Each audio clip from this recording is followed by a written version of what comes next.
I must offer a fair warning to you if you're watching this and you're a Democrat.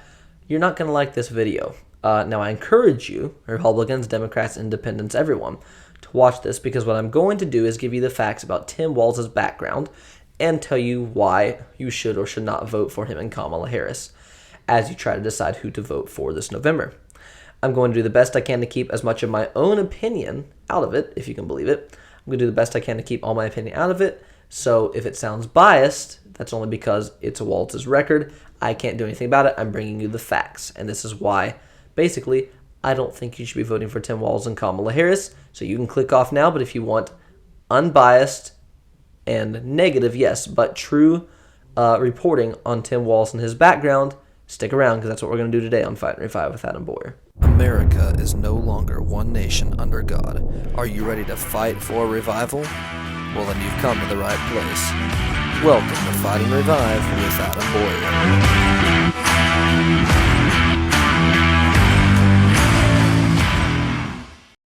Today I have 10 reasons why you should not be voting for Tim Walz and Kamala Harris. And obviously Kamala Harris is going to receive more of the attention.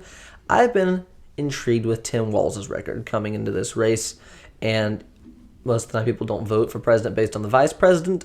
But the fact that Kamala picked someone like Tim, I think is representative of her values or lack thereof.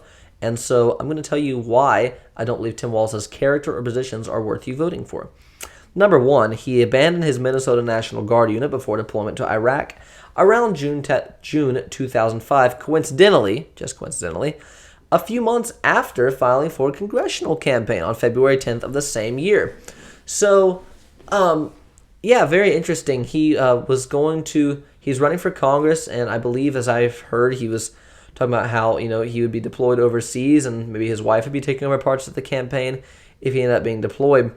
I could be wrong in that last part, so don't hold me completely to that. Point being, he filed to run before this deployment. And since retiring, he is not only did he retire to run right after filing for a congressional campaign, but before his deployment to Iraq. Since retiring, he has claimed on his campaign website to have retired as a higher rank than he actually was due to being demoted. He's been introduced in interviews, at least an interview I've seen, where he is introduced as a higher rank than he was, introduced as being in active combat. He never was that either. So when he did hold a higher rank briefly, but he was demoted because of when he retired. So that's just a side note, but that's another allegation of stolen valor, which his superiors in the Minnesota National Guard seem to corroborate.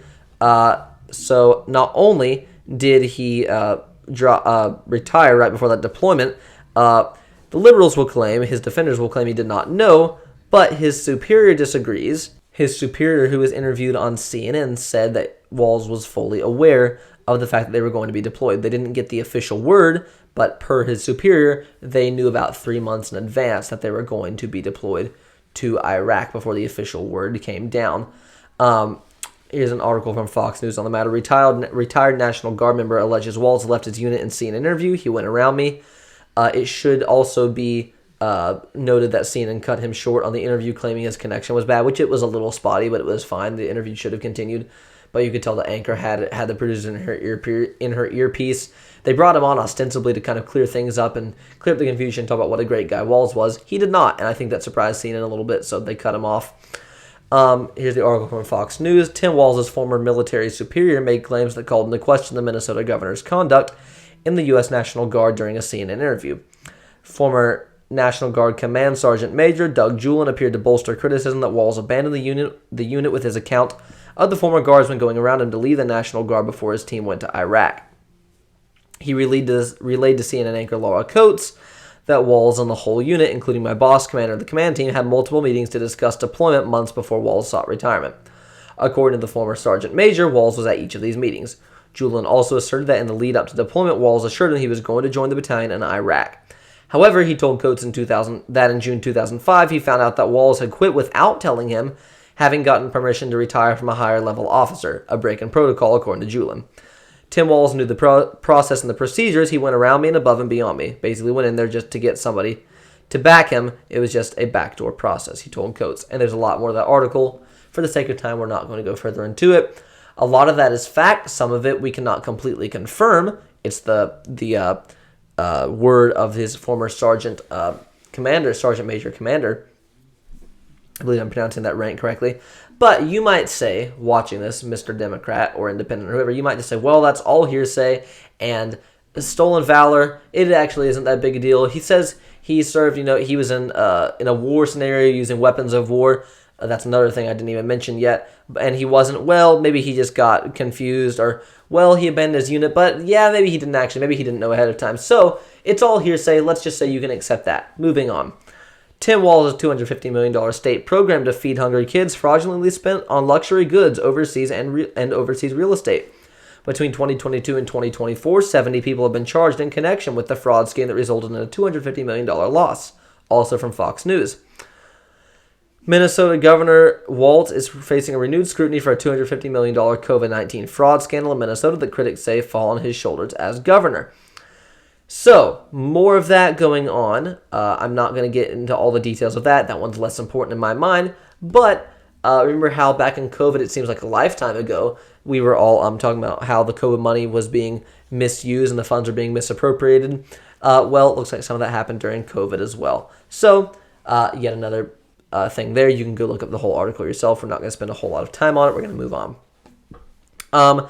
Speaking of the National Guard and Tim Walz, he refused to deploy the National Guard for several hours after being requested by the chief of police and the far-left mayor of Minneapolis during the George Floyd riots, the so-called Summer of Love in 2020.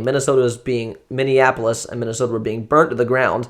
He deployed them, but too late. He waited hours to deploy them and waited and deployed them too late to prevent a police station from being torched, all while his wife was, in her own words, enjoying the smell of the city burning down around her. She said she was enjoying the smell of smelling the tires burning. It was a very real smell, she said. So this clip of her speaking is almost impossible to find, at least on YouTube. I'm guessing they've buried it, shadow banned it on YouTube.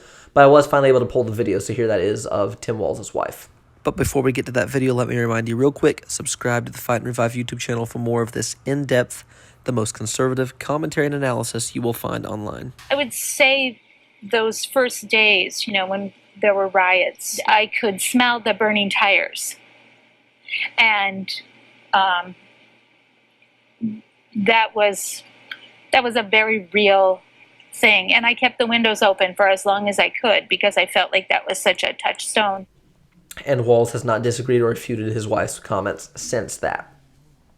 Gotta love it. Number 4, he signed a bill in April 2023 making his state a sanctuary state for trans minors, encouraging kids to flee their state and their parents and come to Minnesota for sex change surgeries, puberty blockers, and all sorts of hormones. You name it. This is from the National Review. Tim Walz signed a bill making Minnesota a sanctuary state for child sex changes. Newly minted VP candidate Walz signed a bill in April 2023 that made his state a sanctuary for child sex changes, promoting tourism for such radical medical interventions in defiance of states that restrict them. Dubbed the Trans Refuge Bill by supporters, the law grants legal protection to children who travel to Minnesota for so-called gender-affirming care, including puberty blockers, reconstructive genital surgery, so mutilation, and hormone therapy. We're talking mutilization and sterilization of children, even if their state they're in and their parents will not allow it, as well as the medical practitioners who provide it. Legal protection, that is.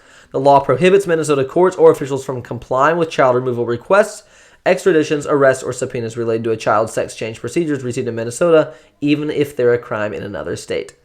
The law makes seeking gender transition procedures for minors a factor in some assessments for whether a Minnesota court has jurisdiction to make an initial determination in child custody cases.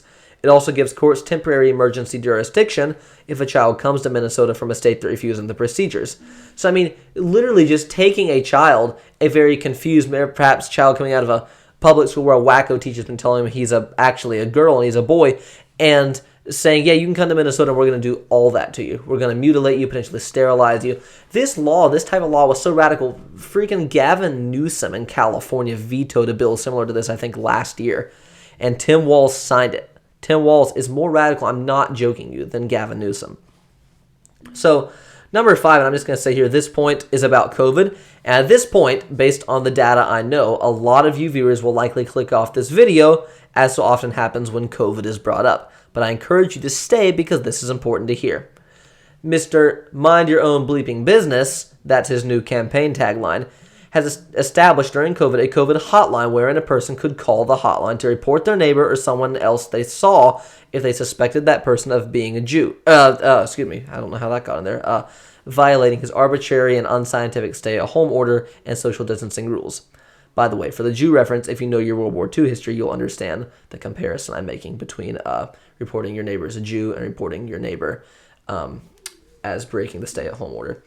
So when you would call that hotline, this is the message you would hear, encouraging people to snitch on their neighbors. Hello, you have reached the Department of Public Safety stay-at-home hotline. The information you leave is considered public information. At the tone, please leave the following information: your name, your callback number, how the stay-at-home order is being violated, and where the stay-at-home order was violated. Messages like that and the encouragement from the hotline led to complaints coming in from the snitch in this email. Good morning, says the email. I'm not sure if this is the appropriate email address to send my concerns. Personally, I don't feel people are being compliant with the stay-at-home order. Blank out redacted name of the convenience store in White Bear Lake, and in-store traffic is the same. Customers are coming and saying, I'm bored and needed to get out of the house. They buy lottery tickets, a candy bar, a soda, etc. Those items are not essential, and the traffic flows the same as it was a month ago. This is just a few examples that I've experienced that makes me believe the stay-at-home order is not being followed and needs to be stricter. Thank you. Walz, Mr. Mind Your Own Business. Mind your own business. Encourage people to snitch on their neighbors and report them to the government if they weren't following an arbitrary, unscientific stay-at-home order and venture out of the house to go to their gas station to buy a Dr. Pepper. And they encourage them to snitch on them. That's just point number 5. We got more to go.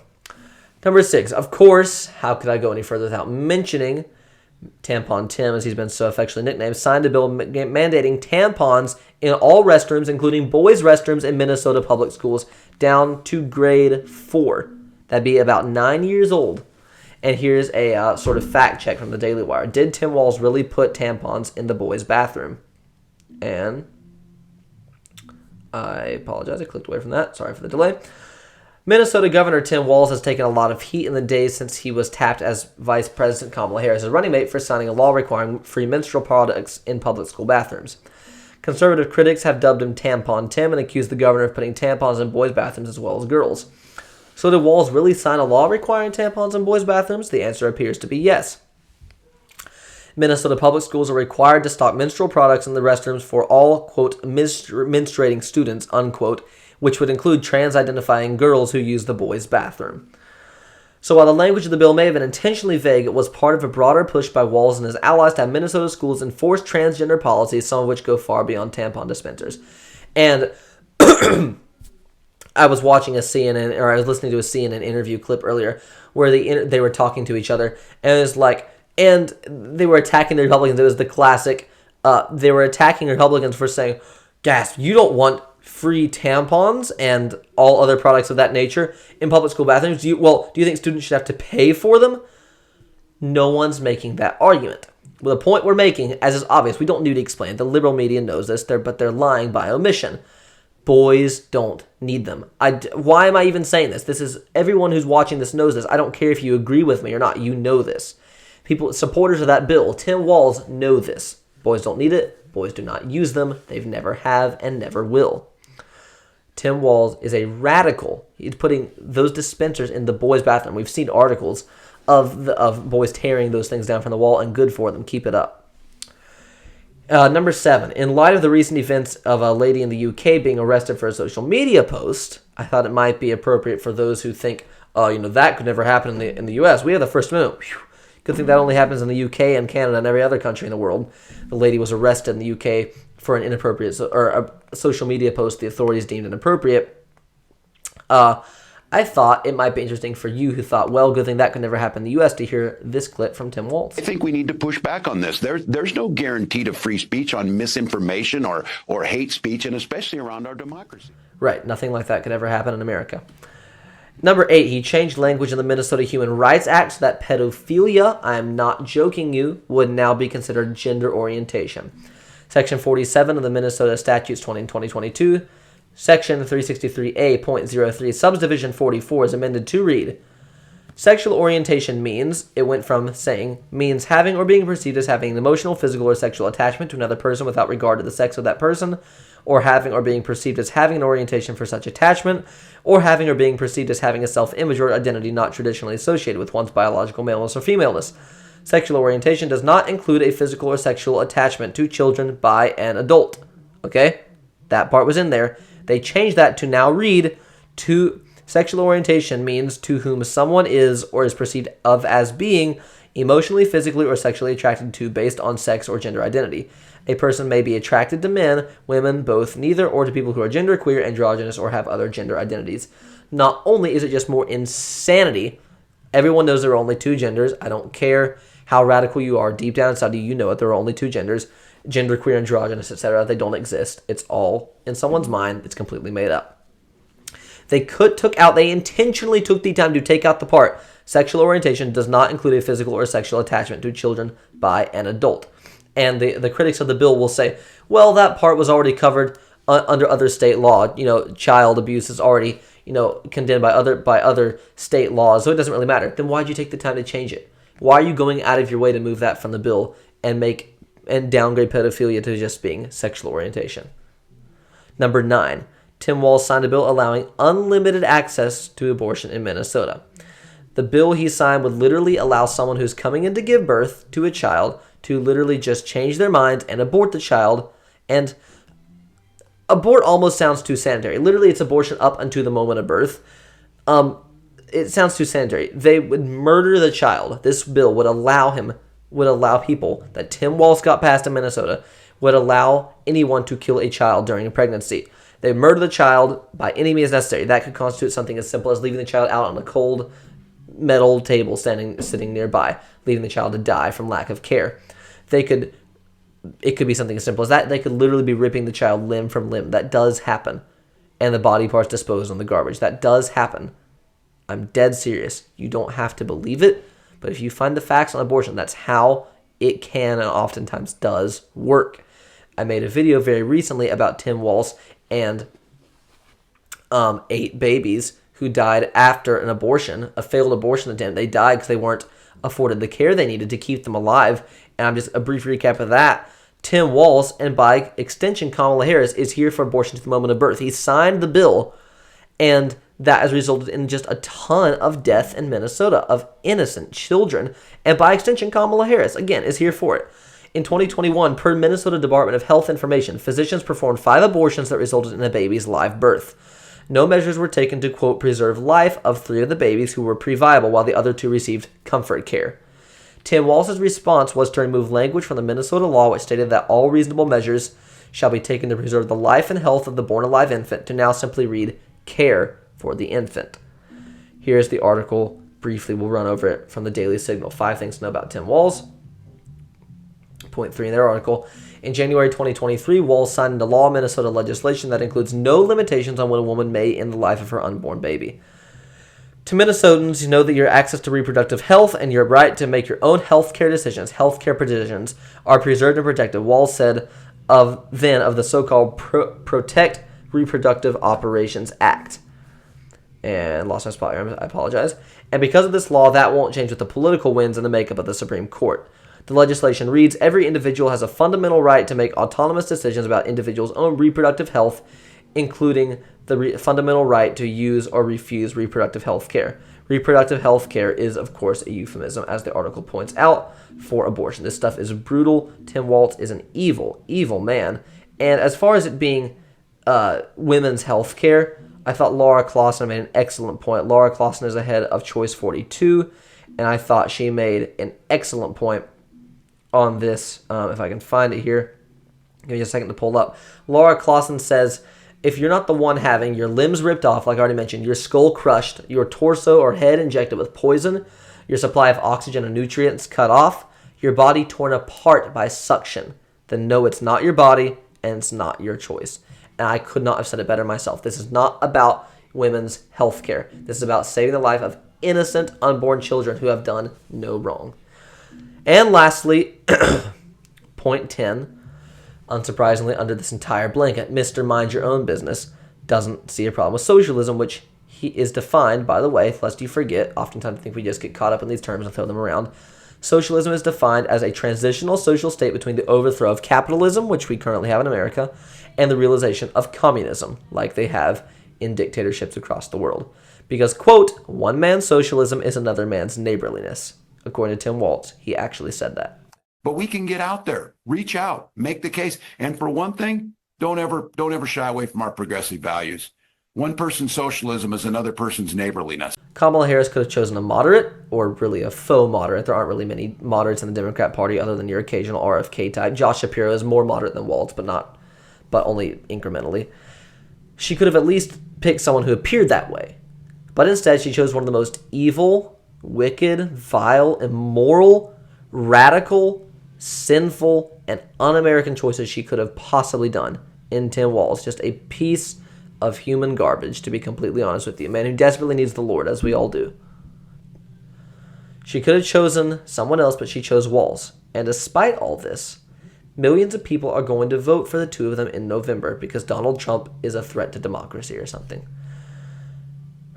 Donald Trump is a threat to democracy, and that's why millions of people are going to be voting for Tim Walz and Kamala Harris. So the question is, what will you do? Will you vote for Kamala Harris? Will you vote for Tim Walz? Will you vote for abortion at the moment of birth? Will you vote for tampons in boys' bathrooms? Or will you vote for common sense? And I'm not saying you have to vote for Trump. You can vote for RFK Jr. if you want. You don't have to vote at all. I encourage you to vote your conscience, and I think your conscience will probably lead you to vote for Trump, but I'm encouraging you to vote your conscience. If your conscience can get away with you, will allow you to get away with voting for Kamala Harris, so be it. Your conscience needs to be not really fine-tuned. It needs a drastic realignment. Yes. Are you going to vote for the real threat to democracy, Kamala Harris and Tim Walz, Mr. Socialism is neighborly? Or are you going to vote for the threat to democracy, Donald Trump and J.D. Vance? Yeah, Donald Trump and J.D. Vance are the threat to democracy. I think that's real rich coming from the people who say socialism is neighborly. In the words of our great president, look here, Jack. I'll challenge you to push-ups, but that's neither here nor there. Don't forget to subscribe to the Fight and Revive YouTube channel and help us reach more people with our conservative message.